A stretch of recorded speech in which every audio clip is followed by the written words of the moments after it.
የነገው የቻምፒየንስ ሊግ ፍጻሜ በአርሰናልና ፒኤስጂ መካከል በፑስካስ አሬና ይካሄዳል። ይህ ስቴዲየም የሚገኘው ቡዳፔስት ከተማ ውስጥ ነው። ቡዳፔስት ሃንጋሪ ውስጥ ማለት ነው። ይህ 67,000 በላይ ደጋፊዎችን የሚይዝ ትልቅ ስቴዲየም ሲሆን የሃንጋሪ የእግር ኳስ ጀግና በሆነው ፍሬንስ ፑስካስ ስም የተሰየመ ስቴዲየም ነው።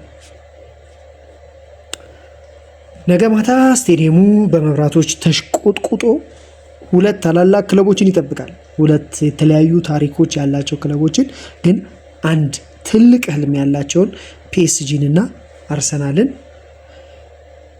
ዓለም ሁሉ ይመለከታል በዚህ ስቴዲየም። ይህ ጨዋታ ተራ እግር ኳስ ጨዋታ አይደለም። ይህ ጨዋታ ታሪክን ለመጻፍ የሚደረግ ጦርነት ነው። በሚሊዮኖች የሚቆጠሩ ልቦች በአንድ ጊዜ የሚመለከቱት ከለንደን እስከ ፓሪስ በዓለም ዙሪያ ደጋፊዎች የሚጸልዩለት፣ የሚዘምሩለት፣ አንዳንዶች በፍርሃት የሚጠብቁት የቻምፒየንስ ሊግ ፍጻሜን የሚያስተናግድ የነገው ምሽት ትልቅ ምሽት ነው።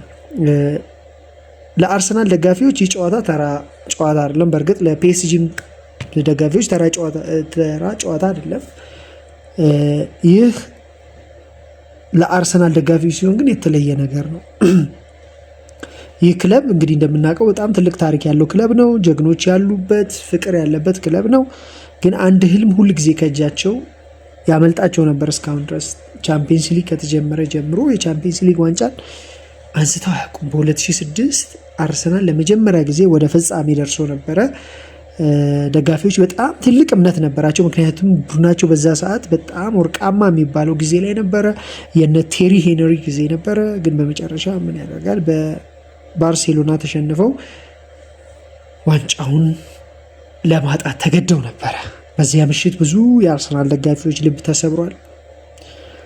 እንግዲህ ዓመታት አለፉ፣ ተጫዋቾች ሄዱ፣ አሰልጣኞች ተቀያየሩ። ይህ ህልም ግን እንደነበረ ነው። አንዳንድ ደጋፊዎች እንደገና ወደ አውሮፓ ከፍታ እንመለስ ይሆን ብለው በጥርጣሬ ይጠይቁም ነበረ። ከዚያ እንግዲህ የቀድሞ ካፒቴናቸው ሚካኤል አርቴታ በአሰልጣኝነት ወደ ክለቡ ተመለሰ። በጣም ሲመለስ በጣም ወጣት ነበር። በእርግጥ አሁንም ወጣት ነው። በዚያ ሰዓት ብዙ ልምድም አልነበረውም። እንግዲህ ባለፈው ሳምንት ከ22 ዓመት በኋላ የእንግሊዝ ፕሪሚየር ሊግን ዋንጫ መልሶ ወደ አርሰናል ማምጣት ችሏል። ሚካኤል አርቴታ አርሰናልን በጣም ቀስ በቀስ በ6 ዓመታት ውስጥ ቀስ በቀስ ወደ ትልቅ አቋም አምጥቶታል። እንደነ ቡካዮ ሳካ፣ ዴክላን ራይስ፣ ማርቲን ኦዴጋርድ ያሉ አዲስ ትውልዶችን ማሰባሰብ ችለዋል። የራስ የሚላቸውን። በሌላ በኩል ፒኤስጂ ደግሞ ለብዙ ዓመታት ሰዎች ፒኤስጂ ገንዘብ ብቻ ነው ያለው ሲሉ ነበረ። በገንዘብስ ብቻ እግር ኳስ ማሸነፍ ይቻላል ወይ ብለውም ይጠይቁ ነበረ። ፒኤስጂ በጣም ብዙ የሚያሳምሙ ሌሊቶችን አሳልፈዋል። ትልልቅ ኮከቦችም እዚህም መጥተዋል ሄደዋል። ግን ቻምፒየንስ ሊግ ህልም ብቻ ሆኖ ቆይቶ ነበረ። በ2020 ፒኤስጂ ለመጀመሪያ ጊዜ ወደ ፍጻሜ ደረሰ። ደጋፊዎች ታሪክ መጣ ብለው አመኑ፣ ግን ተሸነፉ። ከዛ በኋላ ክለቡ ተቀየረ። ኮከቦች ብቻ ሳይሆኑ እውነተኛ ቡድንን መስራት ተጀመረ እና በ2025 ፒኤስጂ በመጨረሻ የአውሮፓ ንጉስ ሆነ። አሁን ደግሞ ተመልሷል። እንደ ህልም አላሚ ሳይሆን ልክ እንደ አርሰናል በፒኤስጂ ደረጃ በህልም ደረጃ ነው ያለው። ፒኤስጂ ግን እውነት ነው፣ አርሰናል በህልም ደረጃ ነው ያለው። ፒኤስጂ ግን ሻምፒዮን ነው፣ የባለፈው ዓመት ሻምፒዮን ነው። ስለዚህ የሚመለሰው በሻምፒዮን ስሜት ነው።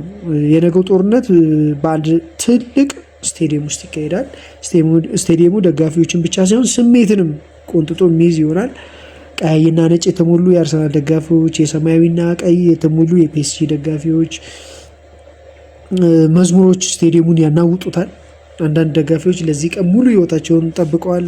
አባትና ልጅ፣ ጓደኛ፣ ቤተሰብ፣ እግር ኳስ ሁሉንም አንድ የሚያደርግ ጨዋታ ነውና ይህ የጥቃቅን የማጥቃትና የመከላከል ጦርነት አይደለም፣ የእምነትም ግጭት፣ የታሪክ ግጭት ነው። አርሰናል በወጣት ኃይል ይዋጋል፣ ፒኤስጂ ደግሞ በሻምፒዮንነት አስተሳሰብ ይጫወታል። እያንዳንዱ ፓስ ትርጉም አለው። እያንዳንዱ ስህተት ደግሞ ታሪክን ሊቀይር የሚችል ሊሆን ይችላል። ነገ ማታ አንድ ቡድን በደስታ ይስቃል፣ ሌላው ደግሞ በህመምና በሀዘን ይቆማል። ይህ እግር ኳስ ነው። ውብ ነው። እግር ኳስ ውብ ነው፣ ግን ጨካኝም ነው፣ ስሜታዊም ነው እና አንዳንድ ጨዋታዎች ከጨዋታ በላይ ናቸው፣ ከዋንጫ በላይ ናቸው። ታሪክ ሆነው ይቀራሉ።